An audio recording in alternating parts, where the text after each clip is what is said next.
Halo, Assalamualaikum warahmatullahi wabarakatuh. Jumpa lagi bersama saya Wahyu Lestari. Oke, di video kali ini kita akan belajar mengenai obligasi. Oke, silahkan disimak baik-baik ya teman-teman. Nah, apa sih obligasi itu? Jadi obligasi atau bond itu dapat didefinisikan sebagai utang jangka panjang yang akan dibayar kembali pada saat jatuh tempo dengan bunga yang tetap jika ada. Nah, jadi intinya obligasi itu adalah utang atau kewajiban jangka panjang gitu ya. Sedangkan untuk utang jangka pendek itu namanya adalah bill.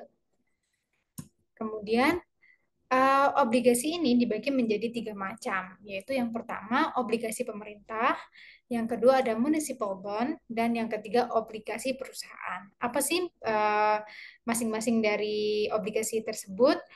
Oke, langsung saja. Yang pertama, obligasi pemerintahan. Nah, pemerintah itu kan juga membutuhkan dana untuk melakukan pembangunan di negara. Nah, salah satunya adalah dengan meminjam jangka panjang kepada masyarakat.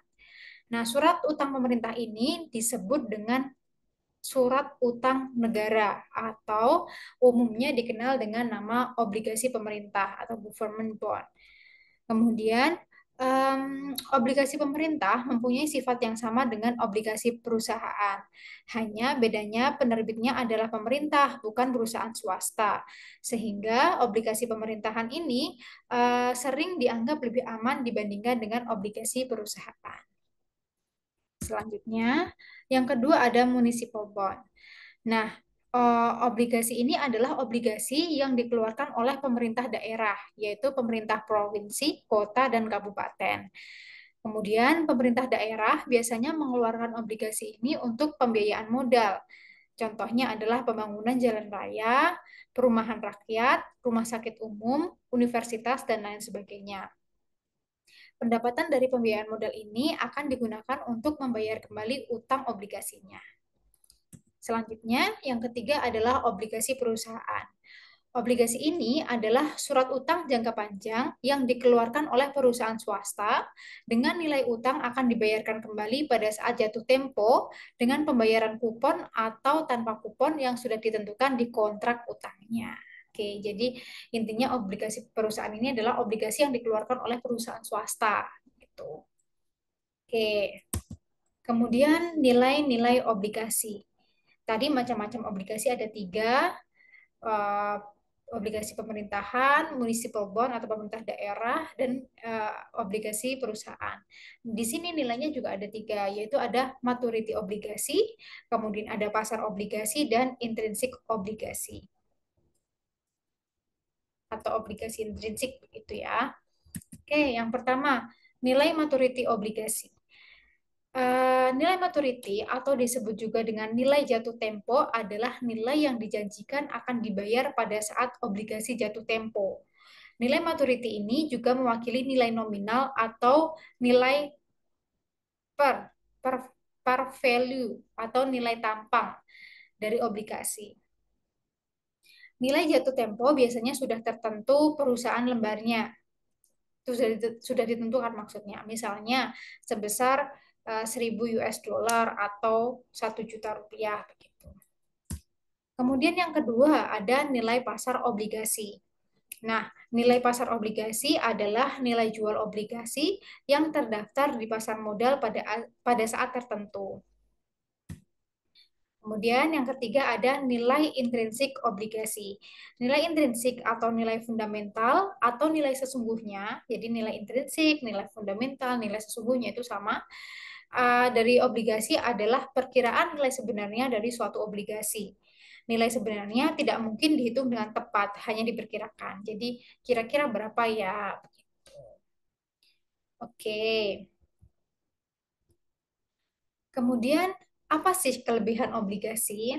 Yang pertama adalah pendapatan tetap, yaitu em, pendapatan yang diterima dari investasi obligasi adalah namanya kupon dan pokok obligasi.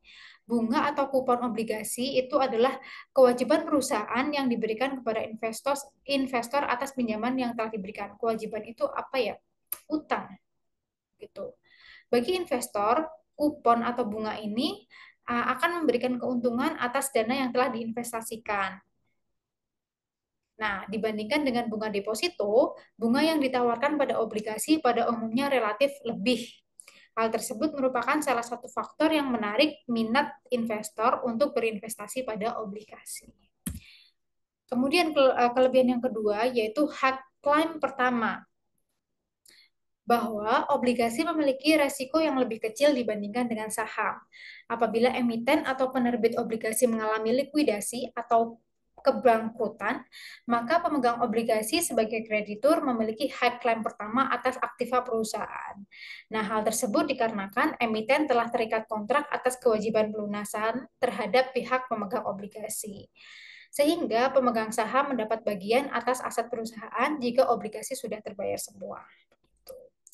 Kemudian kelebihan yang ketiga adalah konversi saham. Nah, keuntungan lain dari obligasi adalah konversi saham, di mana obligasi ini dapat dikonversikan menjadi saham. Konversi hanya dapat dilakukan pada jenis obligasi tertentu, yaitu convertible bond. Investasi yang telah mengkonversi obligasi ke saham pada harga tertentu telah sepenuhnya memiliki manfaat atas saham tersebut. Oke, nah ada kelebihan, ada kelemahan. Kelemahan yang pertama dari obligasi adalah resiko default. Resiko default merupakan resiko yang ditanggung investor atas ketidakmampuan emiten melunasi obligasi pada waktu yang telah ditetapkan dalam kontrak obligasi. Resiko default dapat dinilai dari gagal bayar kupon atau pokok obligasi. Nah, dampaknya apa?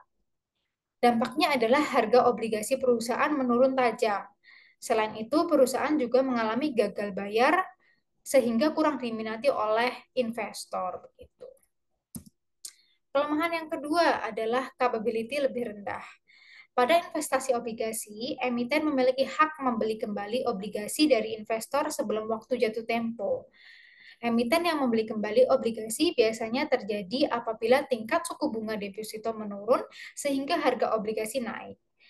Kemudian investor yang ditarik obligasinya oleh emiten akan merugi karena tidak sepenuhnya mendapatkan hasil obligasi secara maksimal.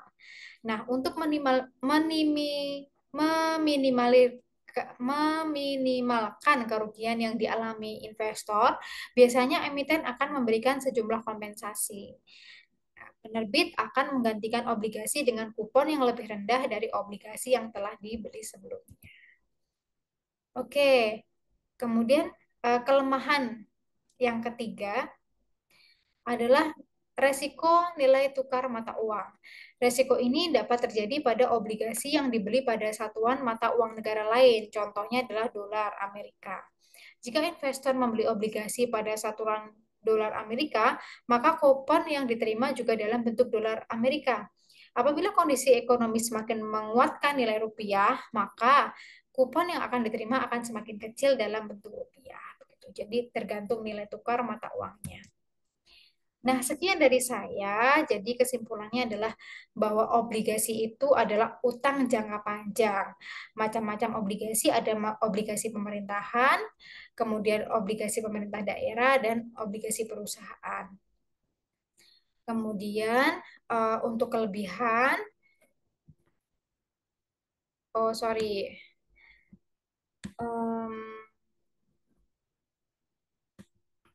nilai-nilai obligasi tadi ada maturity obligasi, pasar obligasi, dan nilai intrinsik. Kemudian kelebihan dari obligasi adalah pendapatan tetap, kemudian hak klaim pertama, dan bisa dikonversikan menjadi saham. Sedangkan kelemahan obligasi yaitu resiko default, kemudian capability lebih rendah, dan yang terakhir adalah resiko nilai tukar mata uang. Oke, sekian video dari saya. Semoga materi ini bisa membantu teman-teman dalam belajar. Kemudian nantikan video-video pembelajaran selanjutnya. Terima kasih. Wassalamualaikum warahmatullahi wabarakatuh.